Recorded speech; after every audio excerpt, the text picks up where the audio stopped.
बिस्मिल्लाहिर्रहमानिर्रहीम। अस्सलाम वालेकुम वरहमतुल्लाहि वबरकातुहू। मोहतरमा कौशिका परमार साहिबा, उम्मीदवार मजलिस इत्तेहादुल मुस्लिमीन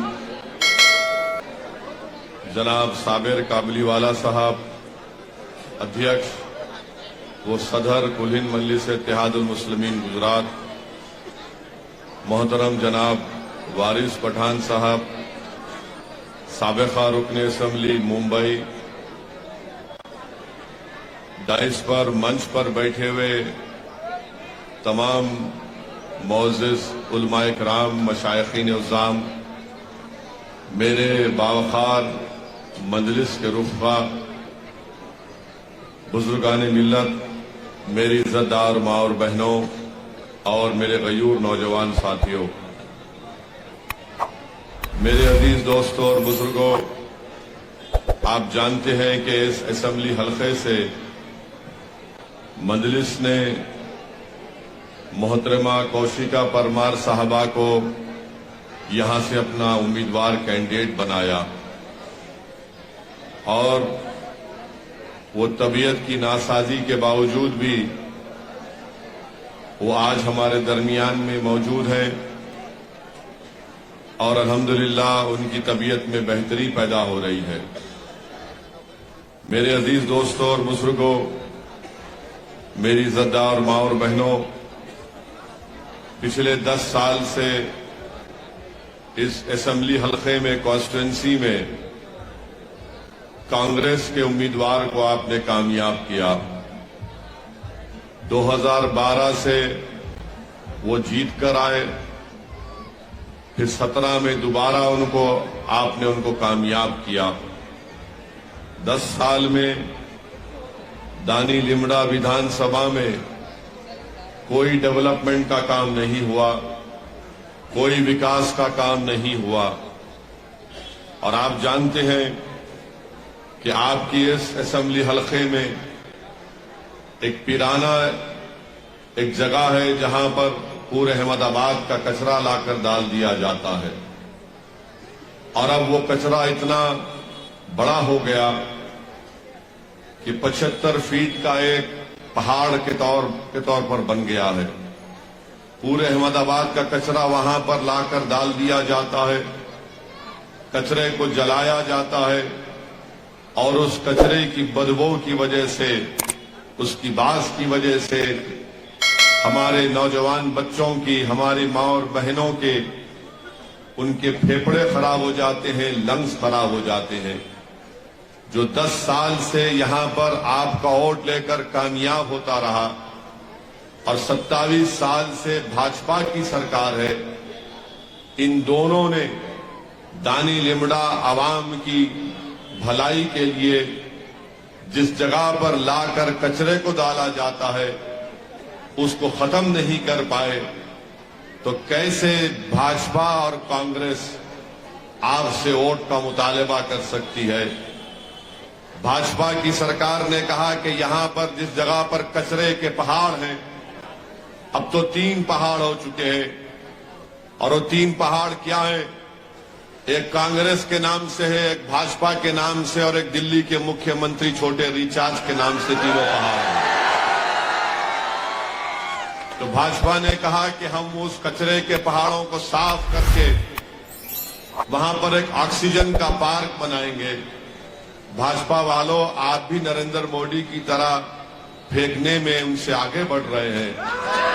ऑक्सीजन पार्क, जब आपने कचरे को खत्म नहीं किया, आप अंदाजा लगाइए कि वो 75 फीट के जो 3 पहाड़ कचरों के हैं, 60 लाख मीट्रिक टन कचरा वहां पर है और रोज वहां पर कितना कचरा लाके डाला जाता है?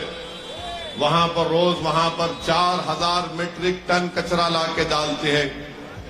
जो कांग्रेस का एमएलए और भाजपा की सरकार इस विधानसभा के इस असेंबली हल्के की आवाम को कचरे की तरह देखती है, तो मेरी आपसे अपील है कि आप उनको वोट मत दीजिए। आप एक मर्तबा हमारी बहन कौशिका परमार को पतंग के निशान पर बटन दबाकर कामयाब करिए।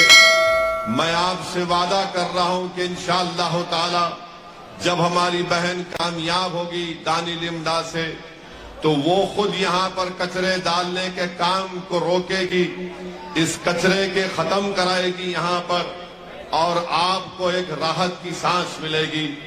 ये जो भाजपा वाले आज आकर कह रहे हैं दानी लिमडा की जनता से कि हम ऐसा कर देंगे, इनका मजाक ऐसा है कि जैसा कि नरेंद्र मोदी ने कहा था कि मैं गोबर्धन प्लांट बना दूंगा। मेरे भाई, गोबर्धन प्लांट ना मोदी साहब बनाए, ना कांग्रेस ने कुछ किया।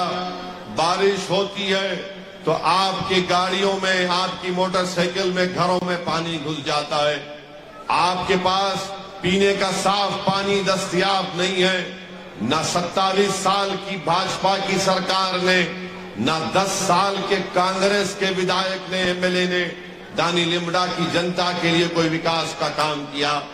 और फिर अब दिल्ली का छोटा रिचार्ज आकर कहता है कि मैं ऐसा कर दूंगा, मैं वैसा कर दूंगा।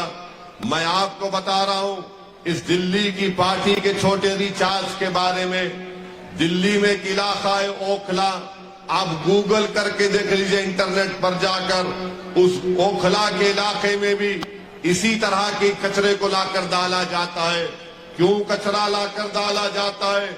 इसलिए कि उस इलाके में अल्पसंख्यक समाज, मुसलमान और दलित रहते हैं। तो यहां पर भी वही हाल है, दिल्ली के ओखला में भी वही हाल है। और आप याद रखिए, ये जो छोटा रिचार्ज की पार्टी है, ये बड़ी दावे और झूठ बोलने में माहिर है कि हम ये गारंटी कार्ड। मेरे अजीज दोस्तों और बुजुर्गों, जब कोविड चल रहा था तो कोविड के दौरान दिल्ली में, पूरे देश में सबसे पहले अगर किसी ने तबलीगी जमात पर झूठा इल्जाम लगाया तो यही छोटा रिचार्ज की पार्टी थी जिसने तबलीगी जमात को सुपर स्प्रेडर का झूठा नाम दिया। और अदालत में जब मुकदमा गया तो अदालत ने उन तमाम मुकदमों को खारिज कर दिया। जब CAA का कानून भारत की पार्लियामेंट में लाया गया था, आप लोग गवाह हैं कि भारत की लोकसभा में असदुद्दीन ओवैसी ने CAA कानून को मोदी की आंखों में आंखें डालकर कहा यह काला कानून है, हम इसको नहीं मानते। मैंने उस कानून को फाड़ दिया। आप जानते हैं, मैं आपको याद दिला रहा हूं कि क्या आप CAA कानून को पसंद करते हैं? वो CAA का कानून हमको हमारे से शहरियत छीन लेगा। वो आपसे कहेगा कि दानी लिमडा के लोगों, लाओ, हमको लाकर दिखाओ, तुम्हारे दादा का बर्थ सर्टिफिकेट दिखाओ, नहीं तो तुमको मशकूक करार दिया जाएगा।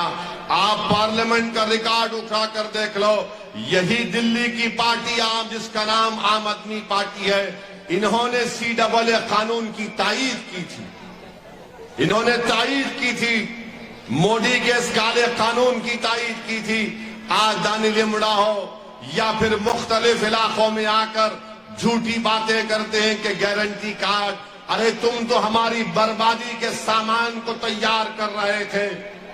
तुमने पार्लियामेंट में मोदी के काले कानून का साथ दिया, तुमने कोविड के दौरान तबलीगी जमात का साथ दिया, और आज यही दिल्ली की जो छोटा रिचार्ज की पार्टी है, पूछिए उनसे जब आपके दरमियान में आकर कहेंगे कि हमको वोट दे दो, उनसे पूछो, बताओ बिल्किस बानो पर तुम्हारी क्या राय है, तो बोलेंगे नहीं, हम बिल्किस के बारे में नहीं बात करेंगे। क्यों नहीं बात करेंगे? क्या बिल्किस हमारी बेटी नहीं है? क्या बिल्किस गुजरात की बेटी नहीं है? क्या बिल्किस भारत की बेटी नहीं है, जिसको जालिमों ने उसकी अस्मत रेजी की, उसका रेप किया? और कब रेप किया बिल्किस का? जब बिल्किस 6 महीने की हामिला प्रेग्नेंट थी, एक मां के सामने उसकी 3 साल की बेटी को कत्ल कर दिया गया। एक बेटी के सामने उसकी मां की को रेप करके उसका कत्ल कर दिया गया। आज भाजपा बिल्किस के रेप करने वालों को, उसकी बेटी और मां के कातिलों को मोदी और अमित शाह उनको छोड़ देते हैं। और ये छोटा रिचार्ज की पार्टी अपनी जबान पर बिल्किस का नाम नहीं लेना चाहती है। क्यों नाम नहीं लेना चाहते तुम? अरे जब जालिम जुल्म करता है तो जालिम को जालिम बोलेंगे, मजलूम को इंसाफ नहीं दिलाएंगे, तो फिर तुम किस बुनियाद पर, कौन सा हक लेकर तुम दानी लिमड़ा इस इलाके में आकर वोट की भीख मांग रहे हो? हम आज के जलसे में आपके दरमियान में खड़े होकर कह रहे हैं कि बिल्किस से नाइंसाफी हुई। ना भाजपा बिल्किस का नाम लेती है, ना कांग्रेस बिल्किस का नाम लेती है, और ना छोटा रिचार्ज की पार्टी वाले बिल्किस का नाम लेते हैं। मेरी दानी लिमड़ा की जनता से अपील है कि आप मंजलिस की हमारी कैंडिडेट को कौशिका परमार को वोट दीजिए, एक मर्तबा वोट दीजिए। ये जो गंदगी दानी लिमड़ा में ये कचरा डालने की है, मंजलिस इंशाअल्लाह ताला एक ताजा हवा यहां पर पैदा करेगी। आज आपके सामने कांग्रेस है, भाजपा है, ये दिल्ली की छोटी रिचार्ज है, और मंजलिस इत्तेहादुल मुस्लिमीन आपके सामने है। ये आज छोटे रिचार्ज ये करेंगे, ये चाहते हैं कि हमारे मासूम बच्चों के हाथ में झाड़ू दे दिया जाए। कांग्रेस ये चाहती है कि हमारे मासूम बच्चों के हाथ खाली रहे, और भाजपा कभी आपसे हाथ मिलाना नहीं चाहती। मंजलिस आपको गले लगा रही है, मंजलिस आपके दर्द को अपने सीने में महसूस करती है, मंजलिस आपकी नाइंसाफी के खिलाफ आवाज बुलंद करती है, मंजलिस जुल्म के खिलाफ एहतजाज करती है, मंजलिस कमजोरों को ताकतवर बनाने का नाम है, मंजलिस नौजवानों के मुस्तकबिल को संवारने का नाम है। मंजलिस कामयाब होगी तो दानी लिमड़ा के बच्चों को स्कूल मिलेगा, मंजलिस की कौशिका परमार कामयाब होगी तो दानी लिमड़ा में विकास का काम होगा। मैं इसीलिए आपसे अपील कर रहा हूं कि 5 तारीख के दिन आप असदुद्दीन ओवैसी को मत देखिए, अपने बच्चों के मुस्तकबिल को देखकर अपने वोट का सही इस्तेमाल करके कौशिका परमार को कामयाब करिए, एक नया इनकलाब लेकर आइए। ये कांग्रेस पार्टी से अब कुछ होने वाला नहीं है। कांग्रेस पार्टी अब पूरे मुल्क में खत्म हो रही है। कांग्रेस पार्टी आप देखना 2024 में इनके 24 एमपी भी कामयाब नहीं होंगे इंशाअल्लाह। और लोग बोलते हैं कि कैसे होगा, आप देखना अब कांग्रेस पार्टी में अगर कोई आदमी कमजोर होता है तो डॉक्टर के पास लेकर जाते या हकीम के पास लेकर जाते। जब कोई कमजोर हो जाता है तो डॉक्टर उसकी नब्ज देखकर या हकीम साहब देखकर बोलते हैं कि दवा दे सकते हैं, इसको अच्छा ताकतवर हो जाएगा। मगर दुनिया के किसी हकीम के पास कांग्रेस को ताकतवर बनाने की दवा नहीं रही है।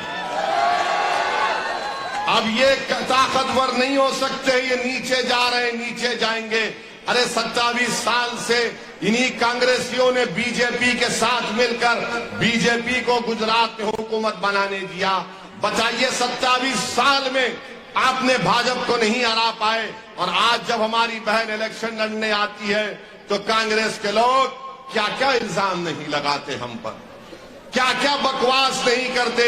मगर मैं कांग्रेस के लोगों को, कांग्रेस के जिम्मेदारों को, ये दिल्ली के छोटा रिचार्ज की पार्टी के लोगों को, भाजपा के लोगों को कहना चाह रहा हूं कि मजलिस गुजरात में आ चुकी है, अब जाने का नाम नहीं है, यहीं पर रहेंगे, आपकी बात करेंगे, जनता में अपना एतमाद और आपका दिल जीतेंगे, मुकाबला करेंगे भाजपा से, मुकाबला करेंगे कांग्रेस से, हर जुल्म के खिलाफ एहतजाज करेंगे। मेरी आप तमाम से अपील है कि अपने वोट को जाय होने मत दीजिए, और याद रखिए अगर आप अपना वोट जाय करेंगे, और आपका वोट कैसे जाय होगा, अगर आप कांग्रेस को वोट देंगे तो भाजपा को फायदा होगा, अगर आप दिल्ली के छोटा रिचार्ज की पार्टी को वोट देंगे तो भाजपा को फायदा होगा, अगर आप दानी लिमड़ा की जनता का फायदा कराना चाहते हैं तो मेरी आप तमाम से अपील है कि हमारी इस उम्मीदवार को, कौशिका परमार को कामयाब करिए, इसको गुजरात की विधानसभा में भी जाइए ताकि ये जाकर आपकी लड़ाई लड़ सके, आपके मसाइल को हल करवा सके। 10 साल कांग्रेस का एक लंबा वक्त आपने दे दिया। मेरी आपसे गुजारिश है कि आप मेरी इन बातों पर आप गौर करिए। और दूसरी बात यह है मेरी जरदार मां और बहनों कि कल से 2 दिन से भारत के प्रधानमंत्री वजीर आजम अपनी तकरीर में कह रहे हैं कि विकास के नाम पर वोट दो भाजपा को। मोदी जी, मैं भी गुजरात में देख रहा हूं क्या हो रहा है। तो मुझे किसी ने एक नौजवान, मैं जिस होटल में ठहरा हूं, एक नौजवान मुझसे मिला और मैंने उससे पूछा, बेटा तेरा क्या हाल है? तो बोले कि सर मेरा ऐसा हाल हो गया कि मैं एक जोक सुना। उसने कहा कि जोक है ये, कोई हकीकत नहीं है। उसने कहा कि उसकी जिंदगी की तकलीफ बयान की। उसने कहा कि मैं जिस लड़की से शादी करना चाहता हूं, उसने मुझसे आकर कहा कि आपकी सरकारी नौकरी कब लगेगी। उसने आकर उससे कहा कि आपकी सरकारी नौकरी कब लगेगी, पप्पा लड़का ढूंढ रहे हैं, पप्पा लड़का ढूंढ रहे हैं। तो उस नौजवान बच्चे ने कहा, मोदी सरकार पर भरोसा मत करो, तुम शादी कर लो। अब मोदी जी बोल रहे हैं कि मैं 2 करोड़ नौकरियां देने का वादा किया था 2014 में। 8 साल हो गए। 8 साल के बाद मोदी जी कहते हैं कि 2024 तक 10 लाख दूंगा मैं। माने 2014 में वादा किया था कि हर साल 2 करोड़ 2 करोड़ 2 करोड़, कितने हो गए? 16 करोड़ नौकरियां मिलने चाहिए थी। अब उन्होंने कम करके कहा कि 10 लाख ले लो। मोदी जी, कोई फेंकने की, अगर किसी को फेंकना है तो आपसे सीखे। यानी 2 करोड़ से 10 लाख पर आ गए आप। कहीं गुजरात के चुनाव में कहा था 2014 में प्रधानमंत्री बनने से पहले कि बाहर इसके बैंकों से पैसा आ जाएगा, ब्लैक का पैसा आएगा और आपके अकाउंट में 15-15 लाख चले जाएंगे। अब बेचारा गरीब जो जिंदगी में 15 लाख नहीं देखा, वो मुतासिर हो गया। 15 लाख आएंगे भाई, 15 लाख आएंगे। मगर उसको नहीं मालूम था कि मोदी जी लंबा दे देते हैं। 8 साल हो गए, 15 लाख की जगह 1500 नहीं आए। आज आप अंदाजा लगाइए कि भाजपा के लोग बोलते हैं कि हमने गुजरात को बनाया है।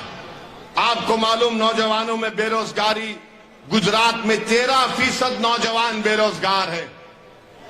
नरेंद्र मोदी कहते हैं विकास के नाम पर वोट दो। तो बताओ देश के प्रधानमंत्री, क्या यह बात सच नहीं है कि गुजरात में जो मासूम बच्चे जब पैदा होते हैं अपनी मां की कोख में 9 महीने 8 महीने रहने के बाद, तो 39% बच्चे जो है वो स्टंटेड पैदा होते हैं, जिनको हिंदी में बोलते अवारुद। 39%। और आप बोलते हैं कि आपने गुजरात बनाया, और फिर कम वजन के बच्चे 39% गुजरात में पैदा होते हैं। और फिर उसके बाद जो बर्बाद बच्चे होते हैं, वेस्टेड जिसको कहते हैं, 25% बच्चे जो पैदा होते हैं वेस्टेड पैदा होते हैं। बताओ आपने क्या हाल करके रख दिया 27 साल में गुजरात में। बेरोजगारी 13%, बच्चे जो अवारुद पैदा होते हैं स्टंटेड 39%, कम वजन के 39%, और जो बच्चे वेस्टेड या बर्बाद होते हैं 25%। आप बताइए क्या किया भाजपा ने गुजरात में। और मैं चैलेंज के साथ कह रहा हूं कि नरेंद्र मोदी क्या कहते हैं। आपने सुना होगा भारत के प्रधानमंत्री कि मेरे पास ड्रोन है। ड्रोन मालूम क्या होता आपको? एक ऐसा उड़ता, उस पर कैमरा ऊपर से देखता। ड्रोन मालूम ना? तो एक बीजेपी के मिनिस्टर ने उनसे कहा कि प्रधानमंत्री जी ऐसा काम हम कर रहे हैं। तो मीडिया ने कहा कि भारत के प्रधानमंत्री ने कहा कि मेरे पास ड्रोन है, मैं ड्रोन भिजाकर देख लेता हूं। मोदी जी, आपका ड्रोन बेकार है। अगर ड्रोन है तो भिजाओ दानी लिमड़ा में वो कचरे के जो पहाड़ है, नहीं दिख रहे आपको ड्रोन के जरिए? अगर आपका ड्रोन है तो बिजाओ दानी लिमड़ा में यहां पर पीने का पानी नहीं है, यहां पर रोड छोड़िए, रोड ही नहीं है यहां पर। कहेगा ड्रोन, अगर ड्रोन है मोदी जी तो जमालपुर की 723 फैक्ट्रियां बंद पड़ी हुई है, कहां गया आपका ड्रोन? कोई ड्रोन वोन नहीं है, लंबा छोड़ दो, एक डाल दो बाउंसर, किसको क्या बोलना है बोल दो। आप बताइए, देश के प्रधानमंत्री ने कहा, मैं नहीं कह रहा हूं मेरे पास ड्रोन है, मैं ड्रोन को भिजाता हूं, दानी लिमड़ा में देखकर आ गया और कोई कचरा नहीं है, कोई तकलीफ नहीं है। मेरे अजीज दोस्तों, मेरी इज्जतदार मां और बहनों, इसीलिए हम आपसे अपील कर रहे हैं कि आप 5 दिसंबर के दिन अपना एक वोट हमारी बहन कौशिका परमार को वोट देकर कामयाब करिए। 27 साल का एक लंबा अरसा होता है, 10 साल एक सियासतदान की जिंदगी में लंबा अरसा होता है। मैं भी एमपी हूं हैदराबाद का, हमारे कॉरपोरेटर भी आए हैं, आप पूछना उनसे। मैंने आज से 1-2 महीने पहले अपने क्षेत्र में 102 करोड़ का खाली एक फ्लाईओवर ब्रिज मैं बनाया हूं, 102 करोड़ का खाली फ्लाईओवर ब्रिज बनाया हूं। मेरे क्षेत्र में कारवान असेंबली हलका है, खाली एक असेंबली हलके में मैंने 290 करोड़ का ड्रेनेज का काम चल रहा है, 290 करोड़ का। आप बताइए काम क्यों नहीं हो सकता यहां पर? यहां पर 10 साल से कांग्रेस का एमएलए है, क्या क्या बातें करता है, बड़े बड़े बातें डायलॉग मारने में माहिर है। मैं फुला ऐसा हूं, मैं फुला ऐसा हूं। अरे तू कचरा नहीं हटा सका, रोड नहीं बना सका, स्कूल नहीं बना सका, पानी नहीं पिला सका, मगर तू बोलता है ये काम को बड़े बड़ी बातें। फिर 10 साल में आपने क्या किया? कुछ नहीं किया। तो मेरे अजीज दोस्तों, मेरी इज्जतदार मां और बहनों, हम आपसे अपील करने आए हैं कि आप अपना एक वोट मजलिस के हक में इस्तेमाल करें। और ये भाजपा वाले बोलते हैं ना कि गुजरात में विकास हुआ। आपको मालूम गुजरात में कितने सिटी स्कैन की मशीन है? पूरे गुजरात में खाली 16 सिटी स्कैन की मशीन है और 5 एमआरआई है। मोदी जी, ये क्यों विकास का आप झूठा वादा करते हैं? पूरे गुजरात में अगर गरीब गवर्नमेंट के अस्पताल में जाता है तो सबसे ज्यादा जेब से उसके पैसे खर्चा होते पूरे देश में गुजरात के गवर्नमेंट हॉस्पिटल में चले गए। तो मेरी आपसे अपील है कि आप इन बातों पर गौर करिए और अपना वोट का सही इस्तेमाल करिए। लोग आएंगे, आपसे बड़े बड़े वादे करके चले जाएंगे, मगर जो लोग चुनाव से पहले आकर आपको हथेली में जन्नत दिखाते हैं, वही लोग चुनाव के बाद जनता को धोखा देते हैं। मैं मानता हूं इस बात को कि ये आपके मसाइल हैं। मैं ये नहीं कह रहा हूं कि मेरे पास कोई जादू की छड़ी है और मैं ऐसा छड़ी मारने से सब चीज अच्छी हो जाएगी, मगर मैं आपसे वादा कर रहा हूं कि मेरे पास जज्बा है, मेरी कैंडिडेट के पास एक मर मिटने का जज्बा है। हम काम करना चाहते हैं। मजलिस की शनाख्त उसका काम है, मजलिस की शनाख्त उसका आवाम पर मन मिटना है, मजलिस की शनाख्त आवाम के लिए कुर्बानी देना है, मजलिस का काम उसका पहचान है। तो मेरी आपसे तमाम से अपील है कि खास तौर से हमारी इज्जतदार मां और बहनों से कि अपने वोट को जाय होने मत दीजिए।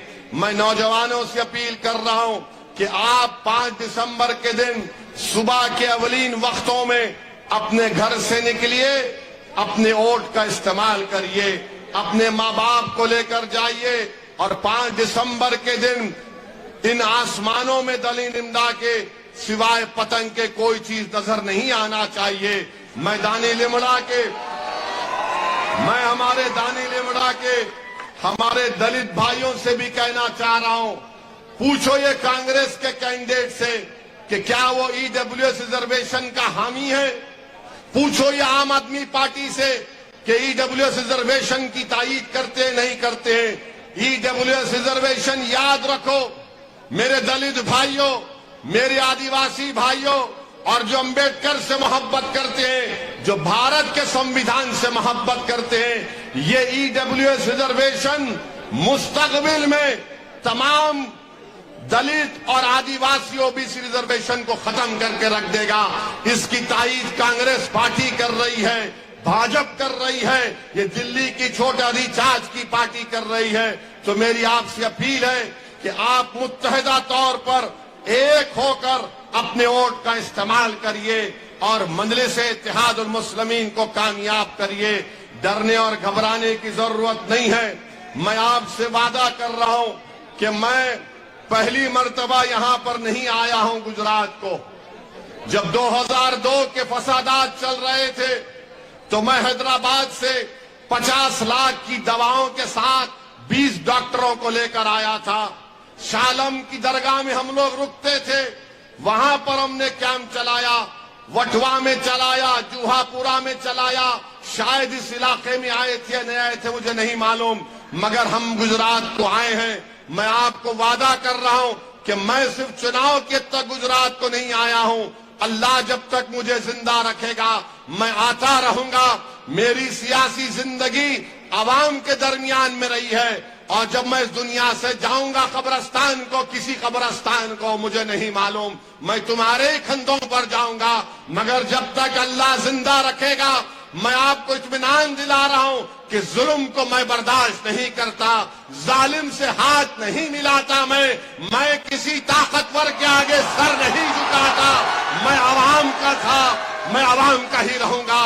मैं आपका खादिम हूं और आपके दरमियान में रहकर हम लड़ाई लड़ते हैं। मुझे कोई मंत्री संतरी बनने का शौक नहीं है। मुझे सिर्फ इतना मेरी जिंदगी का मकसद है कि जब मैं दुनिया से चला जाऊं तो गरीब कहे कि हाँ, इसके दिल में हमारे लिए थोड़ी सी मोहब्बत थी, ये हमारी आवाज था, ये हमारी ताकत था।